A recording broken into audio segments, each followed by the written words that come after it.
have openly proclaimed their desire to control every detail of the commoner's life. From breeding programs to mass extermination of undesirables, the dark dream has continued on for millennia.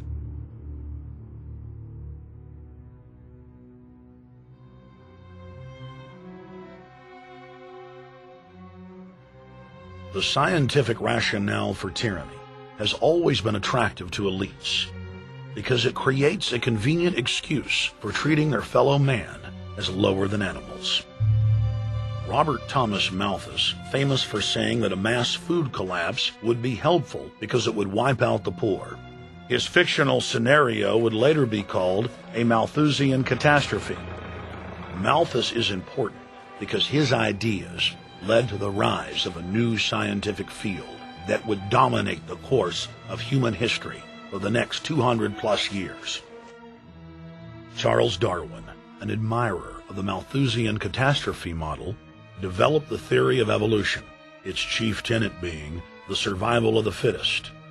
With the help of T.H. Huxley, known as Darwin's bulldog for his strong support of Darwin's theories were pushed into wide acceptance among key scientific circles throughout England and then the world. Darwin's cousin, Francis Galton, credited as the father of eugenics, saw an opportunity to advance mankind by taking the reins of Darwin's evolution theory and applied social principles to develop social Darwinism. The families Darwin, Galton, Huxley, and Wedgwood were so obsessed with their new social design theory that they pledged their families would only breed with each other. They falsely predicted that within only a few generations, they would produce supermen.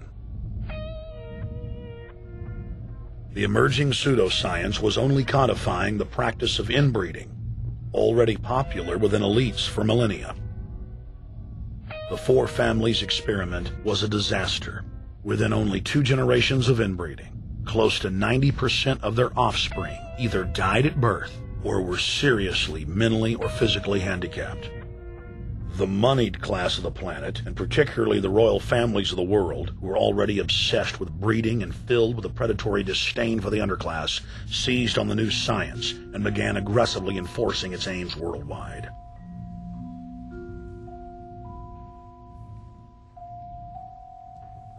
Biometrics appears to be a new science, but it was actually developed by Galton back in the 1870s as a way to track racial traits and genetic histories, and as a way to decide who would be licensed to breed.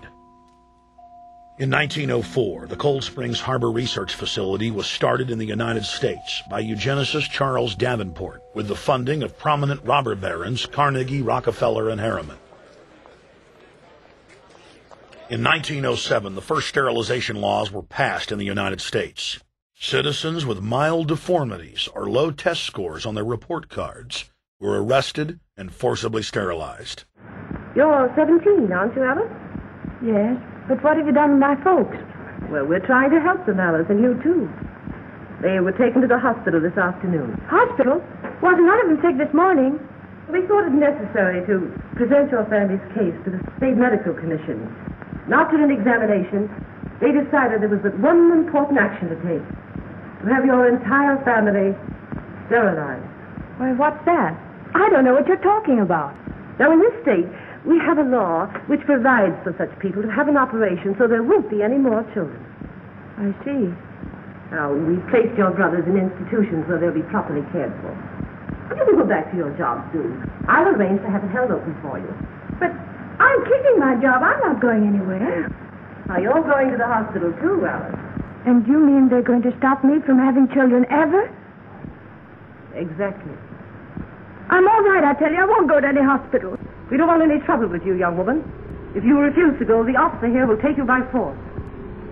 In 1910, the U.S. Eugenics Record Office was set up.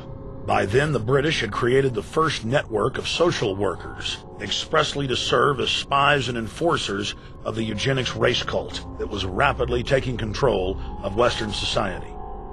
The social workers would decide who would have their children taken away, who would be sterilized, and in some cases, who would be quietly murdered.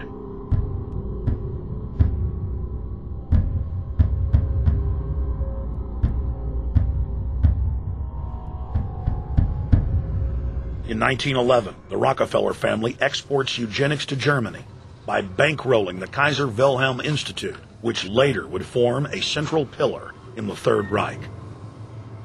At the 1912 International Eugenics Conference in London, eugenics becomes an international craze and gains superstar status. The futurist and best-selling sci-fi author H.G. Wells had studied biology under top eugenicists and was spreading the new faith worldwide. In 1916, H.G. Wells' lover, Margaret Sanger, starts her promotion of eugenics in the United States.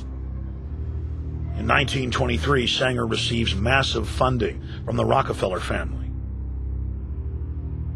Sanger wrote to fellow eugenicist Clarence J. Gamble that black leaders would need to be recruited to act as frontmen in sterilization programs directed against black communities.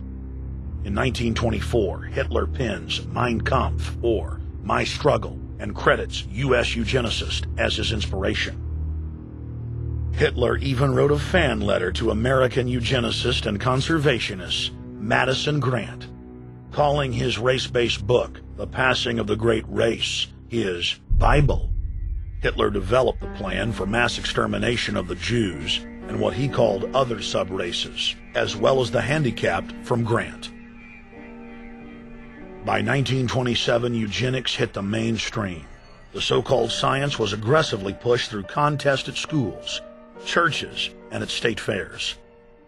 Churches competed in contests with big cash prizes to see who could best implement eugenics into their sermons. Major denominations then tell Americans that Jesus is for eugenics. That same year in the United States, more than 25 states passed forced sterilization laws, and the Supreme Court ruled in favor of brutal sterilization policies.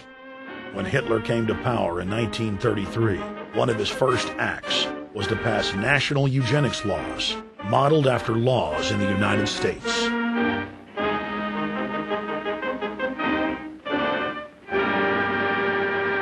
The 1934 film Tomorrow's Children brought the eugenics agenda to the silver screen in the United States. In the case of Miss Mason, I can see no reason for the operation that's been recommended. The girl is perfectly normal. She's hard-working and has a good reputation. Do you know anything about her family background? Oh, yes, Your Honor, I do. There are several other children, aren't there? Yes? What is their condition? One is a cripple. Two others might be classed as feeble-minded. Isn't the oldest son in jail? Oh, yes, I believe so. And knowing all that, you still contend that this girl should be allowed to bring more people like that into the world? She's sound, Your Honor. She's not anything like the rest. Surely she should be given a chance to work out her own salvation. I can't agree with you, Doctor. Suppose she is normal. The chances are that her children will inherit the family taint. Isn't that possible? But, Your Honor, I'm sorry, Doctor. 3 generations of unfit are enough. Petition not allowed. By 1936, Germany had become the world leader in eugenics for taking effective actions to sterilize and euthanize hundreds of thousands of victims. The big 3 of American eugenics, Davenport, Laughlin, and Goethe, were dispatched by the Rockefellers to Germany, where they advised the Nazis on the fine-tuning of their extermination system. With the strong support of the U.S. and England, Germany had gone over the edge, and tens of millions would pay with their lives. At the end of the war, the Allies protected from prosecution the very Nazi scientist that had tortured thousands of people to death. The Nazi brand of eugenics had embarrassed the elites, but they had no intention of stopping their plans. The Allies literally fought with each other over who would get top Nazi eugenicist. It didn't matter if the SS doctors had tortured tens of thousands to death. They were free to go. The Angel of Death, Joseph Mengele, and his boss, Ottmar von Verscher, were not prosecuted, and von Verscher even continued his work in Germany after the war. Eugenicists were angry that their great work had been exposed. They then scrambled to camouflage their agenda. Eugenics Quarterly became Social Biology. The American Birth Control League became Planned Parenthood.